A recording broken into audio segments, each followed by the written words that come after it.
सुमन, तुम्हारे mummy papa का दिमाग खराब हो गया क्या? बोले टैक्सी में बैठे हैं, एड्रेस कंफर्म कर रहे हैं, यहाँ पे शिफ्ट होने की बात कर रहे हैं। अरे उनके अंदर दिमाग उमाग नहीं है क्या? एक्चुअली रुस्तम, मैंने ही मम्मी पापा को फ़ोन करके यहाँ बुलाया है। वो क्या है ना, भैया ने मम्मी पापा को साथ रखने से मना कर दिया है क्योंकि भाभी प्रॉब्लम क्रिएट कर रही थी, इसलिए वो यहाँ आ रहे हैं। अरे क्या मतलब यहाँ पे शिफ्ट हो रहे हैं? अरे तुम्हें मेरे से तो पूछना चाहिए था, या मेरे से पूछना जरूरी नहीं समझती तुम? रुस्तम, माँ बाप है वो मेरे, पैदा किया उन्होंने मुझे, और मैं उन्हें यहाँ भी नहीं बुला सकती क्या? इस घर में मेरा भी हक है। लेकिन तुमने तो बोला था कि इस घर में हम दोनों के सिवा कोई नहीं रहेगा, फिर तुम्हारे मम्मी पापा क्यों आ रहे हैं यहाँ? रुस्तम, मैंने तुम्हारे मम्मी पापा के साथ रहने से मना किया है, और वैसे मैं अपने मम्मी पापा के साथ आराम से रह सकती हूँ क्योंकि मैं उनके साथ कंफर्टेबल फील करती हूँ। देखो, मुझे तुम्हारी कोई भी कहानी नहीं सुननी। एक चीज कंफर्म कर देता हूँ कि वो यहाँ पे नहीं आएंगे तो नहीं आएंगे। रुस्तम,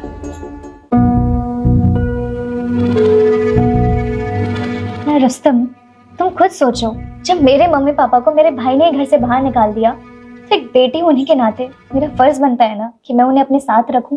सुमन, मुझे अच्छे से याद है तुमने मुझसे क्या बोला था कि मैं किसी के साथ कंफर्ट फील नहीं करती, हमें अकेले रहना है। तो फिर क्यों बुला रही हो अपने मम्मी पापा को? तुम्हारे कहने पे मैंने अपने पापा को गांव भेज दिया था। रुस्तम, समझने की कोशिश करो, वो मेरे माँ बाप हैं, उन्होंने मुझे पाल पोस के बड़ा किया है, और आज अगर उन्हें मेरी जरूरत है तो मैं क्यों उन्हें ऐसे बीच रास्ते पे छोड़ दूं? अरे इसमें समझने वाली क्या बात है? जैसे तुम मेरे पापा के साथ नहीं रह सकती, वैसे मैं तुम्हारे माँ बाप के साथ नहीं रह सकता। रुस्तम, प्लीज समझने की कोशिश करो। मेरे मम्मी पापा बहुत बूढ़े हो चुके हैं, उनसे खुद से कुछ नहीं होता, और अगर ऐसी हालत में मैं उन्हें यूं ही छोड़ दूंगी तो क्या ये सही है? अच्छा, मेरे अलावा भी मेरे पापा का कोई सहारा नहीं है?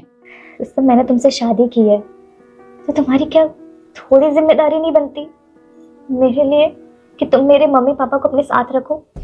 जिम्मेदारी? अरे शादी के बाद ना सिर्फ तुम मेरी जिम्मेदारी हो, तुम्हारे माँ बाप नहीं। और तुम्हारे माँ बाप की जिम्मेदारी ना तुम्हारा भाई उठाएगा, ना कि मैं। रुस्तम, मेरे भाई से मेरी बात हो चुकी है, उसने साफ साफ इनकार कर दिया कि वो नहीं रखेगा मम्मी पापा को। अब ऐसी हालत में तुम्हें मेरी आखिरी उम्मीद हो। अरे तो ये तुम्हारी हेडेक है, तुम देखो और तुम्हारा भाई देखे कि तुम्हारे माँ बाप को कहाँ रहना है। ये कोई धर्मशाला नहीं है जो यहाँ रहने आएंगे।